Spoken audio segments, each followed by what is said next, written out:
नमस्कार, स्वागत है आपका। मैं हूं गीतांजलि। उत्तराखंड में 6500 शिक्षकों की फर्जी नियुक्ति के मामले में जांच कर रही एसआईटी को गुमराह करने का प्रयास किया जा रहा है। आपको बता दें कि एसआईटी प्रभारी श्वेता चौबे के मुताबिक कई शिक्षकों के दस्तावेज के सत्यापन के दौरान गोरखपुर विश्वविद्यालय से संदिग्ध सत्यापन की पुष्टि हुई। एसआईटी ने जब यूनिवर्सिटी से संपर्क किया तो पता चला कि उनकी तरफ से कोई जवाबी पत्र नहीं भेजा गया। एसआईटी ने अब तक 42 शिक्षकों के दस्तावेजों की जांच के दौरान गड़बड़ी पाई और उन सभी के खिलाफ विभागीय और वैधानिक कार्रवाई के लिए शिक्षा विभाग को रिपोर्ट भी भेजी है। अल्मोड़ा के सल्ट में प्रधानाध्यापक के पद पर तैनात ख्वानी सिंह के हाई स्कूल और इंटर की फर्जी मार्कशीट पाई गई और इसके अलावा रुद्रप्रयाग जिले में तैनात विक्रम सिंह को बीएड की डिग्री भी फर्जी पाई गई। कार्रवाई के लिए जिसमें लिखा है गोरखपुर यूनिवर्सिटी से ऐसा काफ़ी हुआ कि हमारे पास कई लेटर्स आए, उसमें कंफ्यूजिंग लेटर्स जो थे, इसमें ये लिखकर भेजा गया कि नहीं इनकी डिग्री वैलिड है। तो हमारे द्वारा फिर वहाँ टीम भेजी गई। स्पेशली टीम ने जाके जो संबंधित वहाँ के रजिस्ट्रार हैं और उनसे मुलाकात की, तो फिर हमारे सामने बात की सत्यता आई कि नहीं, उन्होंने वहाँ पे कमेटी गठित की है जो अभी तक उसमें जांच कर रही है। परंतु बीच में वहाँ से लेटर्स हमारे पास फेक इस चीज़ के ज़रूर आए कि जिन्होंने डिग्री को वेरीफाई कर दिया था। तो 6500 शिक्षकों की फर्जी नियुक्ति के मामले में एसआईटी जांच कर रही है, जिसे गुमराह करने का भी जो कोशिश है वो भी हो रही है। अवनीश पाल हमारे संवाददाता देहरादून से ताजा हालात उन्हीं से जानते हैं। अवनीश, फिलहाल क्या कुछ ताजा जानकारी वहां से? गीतांजलि, देखिए बिल्कुल ये जो है मामला काफी बड़ा है और प्रदेश में जो तैनात शिक्षक हैं उनसे जुड़ा हुआ है, जिसमें एसआईटी पूरे मामले की जांच कर रही है और अब तक 42 ऐसे शिक्षक पाए गए हैं जिनके फर्जी दस्तावेज अब तक एसआईटी को मिल चुके हैं और उनके खिलाफ कार्रवाई की भी संस्तुति कर दी गई है। लेकिन बड़ी जो दिक्कत एसआईटी को वो झेलनी पड़ रही है, जो गोरखपुर यूनिवर्सिटी और इसके साथ ही मेरठ में जो यूनिवर्सिटी है चौधरी चरण सिंह, वहां कुछ ऐसे पत्र एसआईटी की तरफ से भेजे गए थे जिसमें जवाब मांगा गया था उनके संबंधित दस्तावेजों की पुष्टि के लिए, लेकिन वहां से कुछ ऐसे जवाब आए हैं जो कि यूनिवर्सिटी से भेजे ही नहीं गए हैं। तो ये बड़ा एक सवाल हो रहा है कि आखिर कौन एसआईटी को गुमराह करने की कोशिश कर रहा है और उन जो शिक्षक हैं जो फर्जी दस्तावेजों के आधार पर नियुक्ति जिन्होंने पाई है, जो भर्ती हुए हैं, उन्हें कौन बचाने की कोशिश कर रहा है। हालांकि अभी तक एसआईटी इस बिंदु पे जांच नहीं कर रही है कि कौन ये लोग हैं जो एसआईटी को गुमराह करने की कोशिश कर रहे हैं, लेकिन बड़ा सवाल है कि ये जानना बेहद जरूरी होगा क्योंकि 6500 शिक्षक हैं और अभी भी लगातार इनकी संख्या बढ़ती जा रही है जिनकी शिकायतें मिल रही हैं।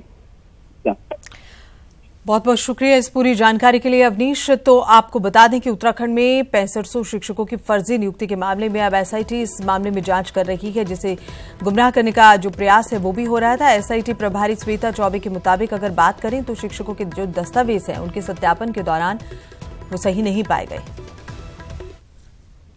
खबर चमोली से। यहां नदी नाले उफान पर हैं, जिसकी वजह से ग्रामीण जान जोखिम में डालकर आवाजाही करने को मजबूर हैं। ग्रामीणों की माने तो साल 2013 की आपदा में कल्प गंगा के तेज बहाव में पुल बह गया था और तब यहां सरकार द्वारा ट्रॉली लगाने की व्यवस्था की गई थी, लेकिन आज तक ट्रॉली संचालित नहीं हो पाई और इसकी वजह से परेशानी हो रही है।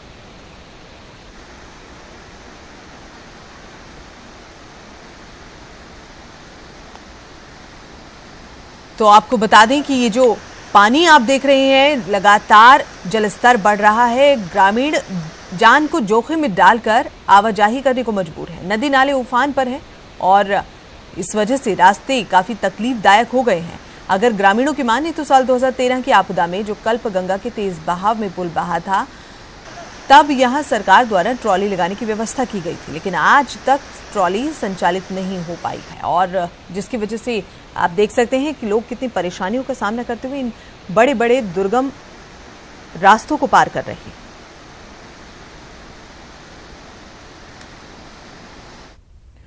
चमोली में स्वीकृत नर्सिंग कॉलेज अब तक बनकर तैयार नहीं हुआ। प्रदेश सरकार द्वारा वर्ष 2015 में चमोली के गोपेश्वर में न सिर्फ नर्सिंग कॉलेज की स्थापना की स्वीकृति दी गई, बल्कि 18 करोड़ का बजट भी जारी किया गया ताकि यहां पठन पाठन का काम भी जल्द शुरू हो सके, मगर आज तक ऐसा हो नहीं पाया। और इसके पीछे जो वजह बताई जा रही है वो है नर्सिंग कॉलेज भवन को 2016 में बन जाना चाहिए था। विभाग, कार्यदायी संस्था, उत्तर प्रदेश निर्माण निगम की लापरवाही के चलते ये आज तक नहीं बना। इसका खामियाजा यहां एडमिशन लेने वाले बच्चों को उठाना पड़ता है।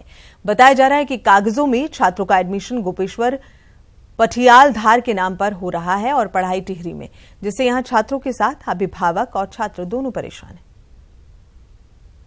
2-3 दिन से हम यहाँ पर धक्के खा रहे हैं, दूर से आना पड़ रहा है सर, अब पता ही नहीं चल रहा है कॉलेज कहाँ पर है। अब मुश्किल से मैंने ये कॉलेज ढूंढ लिया, लेकिन यहाँ पर कोई सर ही नहीं है जिनसे हमारी बात हो जाएगी, तो हम बहुत मुसीबत में। यहाँ पर बिल्डिंग ही नहीं है, कोई है ही नहीं यहाँ पर जिनसे हम बात करेंगे, कोई रिस्पॉन्सिबल पर्सन होगी तो कल सर ये बोलेंगे नहीं है तो हमने एडमिशन कर दिया है तो आप थे कहाँ पर, तो हमारे एडमिशन कैंसिल हो जाएगा, who is responsible for it. तो गरीबों का मजाक उड़ाया जा रहा है सर। हम आपके माध्यम से रिक्वेस्ट कर रहे हैं कि kindly give us further instructions and directions sir. तो 2016 तक पूरा हो जाना चाहिए था, लेकिन अभी तक जो उत्तर प्रदेश निर्माण निगम के पास जो काम है उन्होंने पूरा नहीं किया है, और इसका खामियाजा यहाँ के बच्चों को भुगतना पड़ रहा है। एडमिशन गोपेश्वर के नाम पे हो रहे हैं, जबकि पढ़ाई टिहरी में। कालाढूंगी में कोटा बाग में स्थित राजीव नवोदय विद्यालय बीते 6 दिनों से बंद है और यहां कार्यालय के काम को तो निपटाया जा रहा है, लेकिन विद्यालय में छात्र छात्राएं पढ़ाई के लिए नहीं आ रहे। दरअसल विद्यालय में तैनात प्रधानाचार्य के स्थानांतरण कर दिया गया है और इस विरोध में अभिभावक धरने पर हैं। इनकी मांग है कि यहां स्थायी रूप से प्रधानाचार्य की नियुक्ति की जाए, तभी स्कूल सुचारू रूप से चलेगा। और गोविंद पाटनी हमारे संवाददाता इसी खबर पर ज्यादा जानकारी के साथ में मौजूद हैं। गोविंद, 6 दिनों से बच्चों की पढ़ाई नहीं हुई और वजह है प्रधानाचार्य का स्थानांतरण। क्या कुछ वहां से जानकारी, कितने दिन तक अभिभावक यूं ही परेशान रहकर जो प्रदर्शन कर रहे हैं वो करेंगे, ये क्या कुछ जानकारी वहां से? देखिए गीतांजलि, ये मामला जो है जो प्रधानाचार्य है उनका वहाँ से स्थानांतरण कर दिया गया, तो जिसकी वजह से वहाँ जो है अपने बच्चों को नहीं भेज रहे हैं। ये एक आवासीय विद्यालय है जहाँ बच्चे वहीं रहते हैं और को एजुकेशन यहाँ पर है, लेकिन यहाँ प्रधानाचार्य न होने की वजह से लोग अपने बच्चों को नहीं भेज रहे हैं। उन्हें ये लगता है कि वहाँ पे उनका गार्जियन नहीं है आवासीय विद्यालय में, इसलिए नहीं भेज रहे हैं।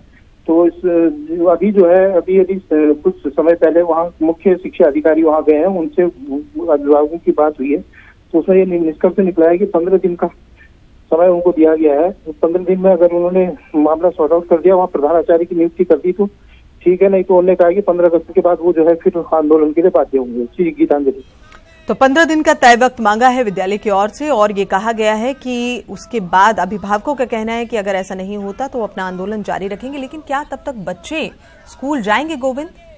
जी बिल्कुल, अब जो है जो मुख्य शिक्षा अधिकारी से वार्ता हुई है उसके बाद कल से स्कूल बच्चे जाएंगे और वहाँ जो है सुचारू रूप से पढ़ाई की जाएगी। चलिए, बहुत बहुत शुक्रिया इस पूरी जानकारी के लिए।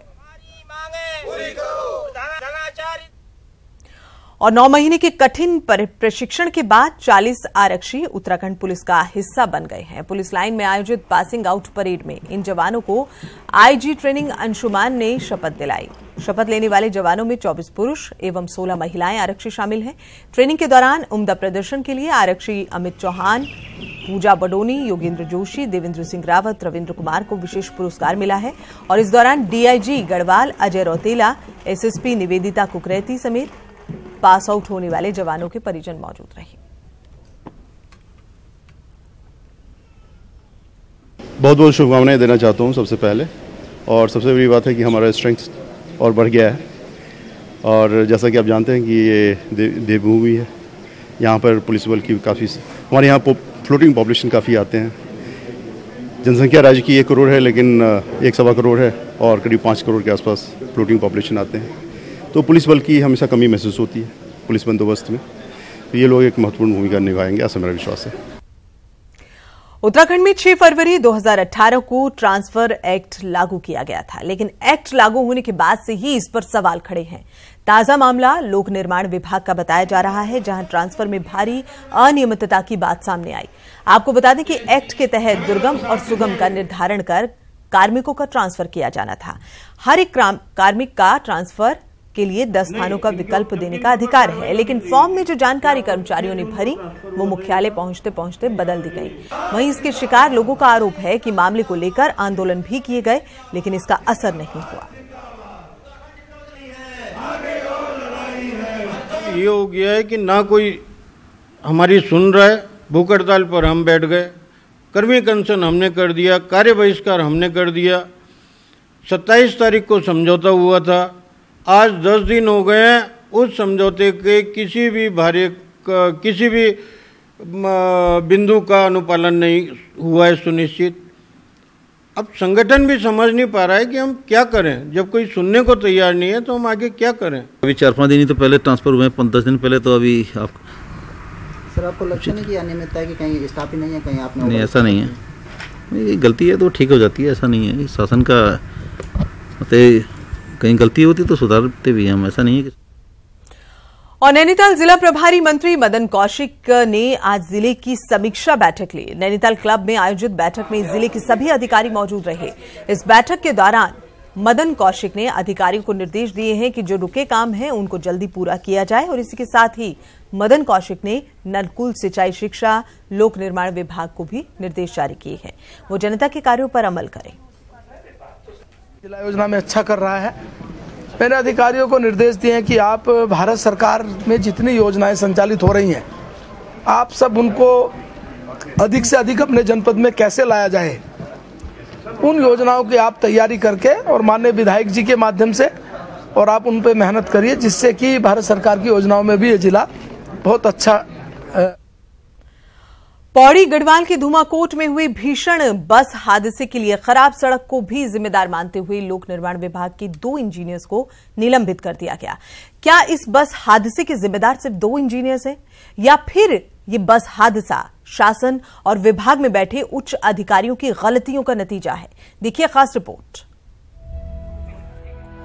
धूमाकोट पीपली भौन मोटर मार्ग पर 1 जुलाई को हुए भीषण बस हादसे में 48 जिंदगियां काल के मुंह में समा गई। ये दर्दनाक बस हादसा जर्जर सड़क और क्षमता से ज्यादा सवारियों को बैठाने की वजह से हुआ।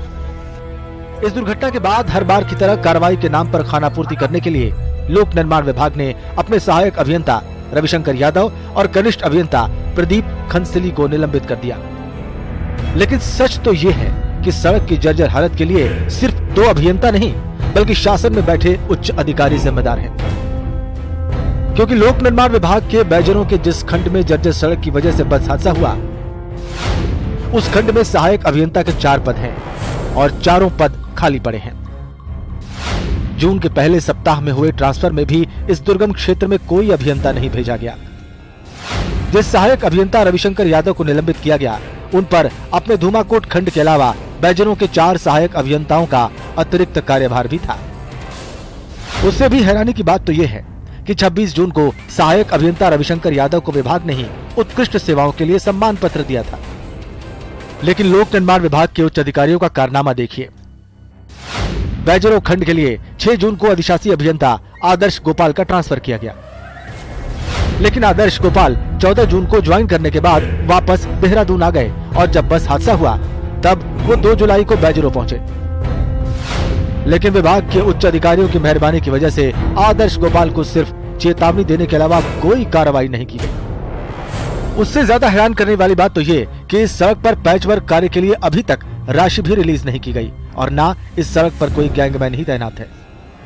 जो छोटे मोटे गड्ढे थे गैंग उनकी पैच रिपेयर करती थी, वो तारकोल से करे या कच्चे गड्ढे भर के करे, तो बरसात आने में इस तरह की दुर्घटनाएं नहीं होती थी, दिक्कतें नहीं आती थी। अब गैंग इन्होंने सब मार्गों से ख़त्म कर दिए। इस धूमाकोट पीपली मार्ग पर जो है कोई गैंग नहीं है, तो जेई या एई क्या करेंगे? पहले तो वहाँ एई है ही नहीं, एक जेई है वो 2 जेई का काम कर रहा है, गैंग उसके पास है नहीं, तो वो कहाँ से जिम्मेदार है? जिम्मेदार तो वो लोग हैं जो ना वहाँ स्टाफ भेज रहे हैं ना वो पैसा दे रहे हैं।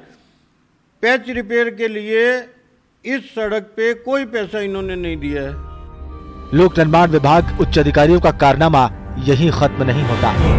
नई टिहरी में मौजूद डोबरा चांठी इकाई में विभाग के जूनियर इंजीनियर के 4 पद हैं, लेकिन 6 जून को हुए ट्रांसफर के बाद 4 जूनियर इंजीनियर्स के बदले 14 जूनियर इंजीनियर्स को तैनात कर दिया गया।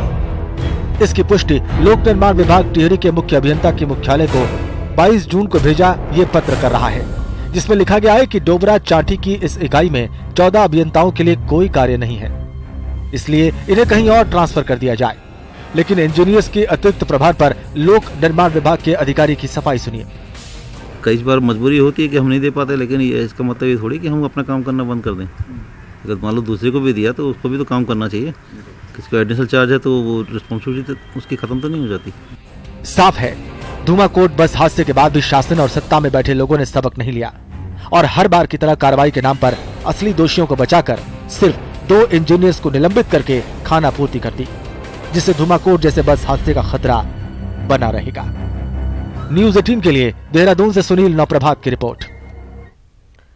और देहरादून में आज महिला सशक्तिकरण एवं बाल विकास विभाग की ओर से प्रदेश की 13 महिलाओं को तीलू रोतेली सम्मान से नवाजा गया।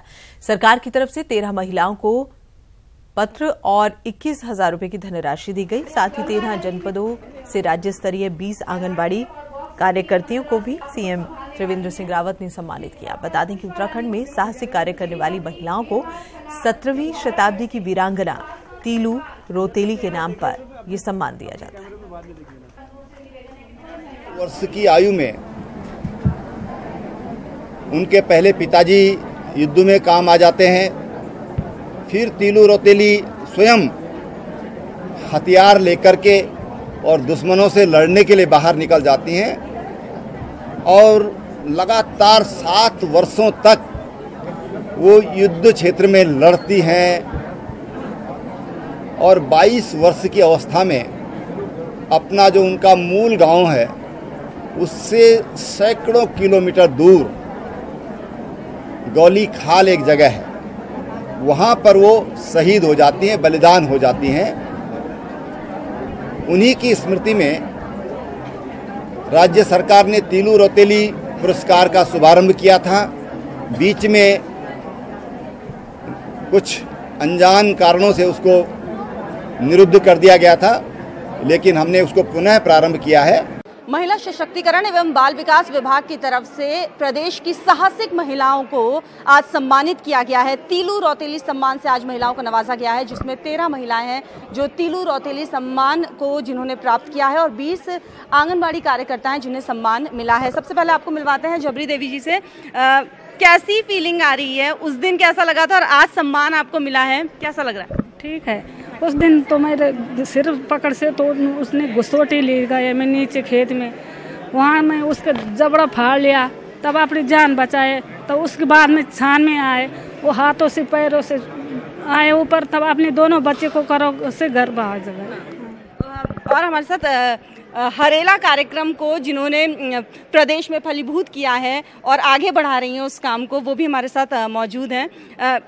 शुरुआत कैसे हुई थी और आज कैसा लग रहा है? अच्छा लग रहा है और सभी महिलाओं का सम्मान हो रहा है कि गांव में हमको सभी प्रकार की जो विभागीय जानकारी है महिलाओं के साथ हम गांव में बैठकें कराते हैं। प्रदेश की बेटी भी हमारे साथ मौजूद है, निर्मला दिव्यांग है, लेकिन उसके बावजूद उनके हौसले हम सब के लिए मिसाल है। निर्मला, शुरुआत कैसे हुई थी और आज कैसा लगा? कोई भी माँ बाप अपने बच्चे को सामने पर नहीं देख पाते हैं कि वो रेंगता हुआ चलता है, तो मैं उनके सामने हर समय हंसमुख चेहरा रखकर रहती थी और उनको हंसने मुस्कुराने की हर कोशिश करती थी। और जब मैं स्पोर्ट्स में आई तो मुझे फील हुआ कि नहीं, मेरी लाइन तो स्पोर्ट्स है, मैं इसमें बहुत आगे जाऊंगी और अपने उत्तराखंड के साथ साथ अपने इंडिया को भी रिप्रेजेंट करूंगी। बिल्कुल, आप भारत का नाम जरूर रोशन करेंगी, प्रदेश का नाम तो आप कर ही रही। निर्मला, बहुत बहुत शुभकामनाएं आपको। हमारे साथ प्रदेश की एक और बेटी मौजूद है। कैसा लग रहा है? सीएम साहब ने आपको सम्मानित किया है और क्या कुछ आगे अब सोचा है? मुझे बहुत अच्छा लग रहा है और मुझे आगे इंडिया के लिए खेलना है और मेडल निकालना है इंडिया के लिए। हमारी शुभकामनाएं है कि आप आगे बहुत तरक्की करें। तो ये थी वो महिलाएं जिन्हें सम्मानित किया गया है तीलू रोतेली सम्मान से। कैमरा पर्सन अनिल नेगी के साथ भारती सकलानी, न्यूज़ 18 देहरादून। और इस साल राष्ट्रीय बाघ संरक्षण प्राधिकरण की तरफ से अखिल भारतीय बाघ आगण का कार्य किया जा रहा है। इस बार बाघों के साथ ही जंगल में रह रहे तेंदुओं को भी पहली बार आगणन किया जा रहा है, जिससे देश में बाघों के साथ तेंदुओं की संख्या का भी पता चल सकेगा और इस गणना से प्रदेश में गुलदार की संख्या का भी पता लगाया जा सकेगा। मानव बस्ती के आसपास दिखाई देने वाले लेपर्ड का आगणन नहीं किया जाएगा। फेज 1, 2 और 3 प्रोग्राम के अंतर्गत सेंसस वर्तमान में किया जा रहा है, इसलिए मानसून के पश्चात ही ये सेंसस किया जाएगा। 2016 में जो कैमरा ट्रैपिंग पार्क के मैनेजमेंट के द्वारा की गई थी और 2017 में उसका रिजल्ट आया था, उसमें लगभग 80 लेपर्ड्स पूरे टाइगर रिजर्व में मिले थे। और गंगा स्वच्छता को लेकर भले ही केंद्र और राज्य सरकारें दावा कर रही हैं, लेकिन ये सब दावे धरातल पर दम तोड़ते नजर आ रहे हैं। खोखले दावों की लिस्ट में अब चंद्रभागा नाले को ट्रैप करने के लिए बनाया गया देश का पहला ड्रेन रीमीडिएशन प्रोजेक्ट भी जुड़ गया है। 20 जून को 2018 को 3.5 करोड़ की लागत से ये प्रोजेक्ट तैयार किया गया था। सीएम त्रिवेंद्र के उद्घाटन के बाद बहुत ही बड़े बड़े दावे भी किए गए थे। कहा गया था कि प्लांट के प्रति घंटे 2 लाख लीटर गंदे पानी को सोखकर निर्मल और शुद्ध जल बना जाएगा और ये भी बताया गया था कि ऋषिकेश के त्रिवेणी घाट में गंगा का पानी शुद्ध होगा। लेकिन सिर्फ 15 दिन में ही परमार्थ के ड्रेन रीमेडिएशन प्रोजेक्ट ने दम तोड़ दिया है। अब पहले जैसे चंद्रभागा नाले का पानी गंगा में जाया करता था, बिल्कुल वैसे ही ये पानी अब गंगा में जा रहा है। हम इसको ट्रीटमेंट को बिल्कुल वाटर मतलब करके बिल्कुल मतलब कि वो फिल्टर की तरह पानी बना देंगे। इसको बनाया नहीं गया, वो झूठ मूठ के वो दिखाते हैं, बदबू वैसे के वैसे है, उससे ज़्यादा बदबू फैल गई यहाँ। ठीक है, हम लोग भूख हड़ताल पर बैठे थे, ये लोग आश्वासन दिए, त्रिवेंद्र सिंह भी और डीएम साहब आए थे, सब कोई आया था, बोले जी ऐसे कर देंगे वैसे कर देंगे। मतलब शुरुआत तो कर दिए लेकिन उससे ज़्यादा बदबू फैल गई। यहाँ से आदमी वहीं से नाक बंद करके चले जाता है, समझे। कोई फायदा तो हमको दिख नहीं रहा है। अभी भी नाला गंगा में जा रहा है, अभी भी नाला गंगे में जा रहा है। देखिए सुअर के भरमान लगे हुए हैं वहाँ, यहाँ भी लगे हुए हैं। गंगा स्वच्छता को लेकर के ऋषिकेश में अब तक सरकार के दावे फेल होते थे, लेकिन अब परमार्थ निकेतन के दावे भी फेल होते हुए नजर आ रहे हैं। चंद दिन पहले ही 20 जून को परमार्थ निकेतन ने चंद्रभागा जो नाला है, ये सबसे बड़ा नाला जो ऋषिकेश का था, इसको जो है टेप करने की यहाँ पर बात कही थी। और 20 जो है जून को यहाँ पर एक कार्यक्रम हुआ था जिसमें मुख्यमंत्री भी आए थे और सीवरेज ड्रेन रीमेडिएशन प्रोजेक्ट जो है यहाँ पर ये लगाया गया था। आप देख सकते हैं सामने काफी बड़ा प्रोजेक्ट ये लगाया गया था, करोड़ रुपए इस पे खर्च भी हुआ। एक विदेशी तकनीक इसको बताया जा रहा था, दावा किया जा रहा था कि इससे पानी इतना साफ हो जाएगा कि सिंचाई नहीं बल्कि पी भी इस पानी को ये पानी जो है पेयजल के रूप में भी यूज किया जा सकेगा। लेकिन आज जो है मात्र चंद दिनों बाद ही ये दावे फेल होते हुए नजर आ रहे हैं। और आप देख सकते हैं ये प्रोजेक्ट हालांकि काम कर रहा है, लेकिन काम जो सीवरेज का जो यहाँ पे पानी है वो डायरेक्ट गंगा में आज भी जा रहा है और पूरा प्रोजेक्ट जो है यहाँ पर उस तरह से काम नहीं कर पा रहा जिस तरह से आशा लोगों ने की थी। ऐसे में कहीं ना कहीं जो है एक दावा और वो फेल होता हुआ नजर आ रहा है जो गंगा स्वच्छता के लिए किया गया था। शैलेंद्र सिंह रावत, न्यूज 18, ऋषिकेश।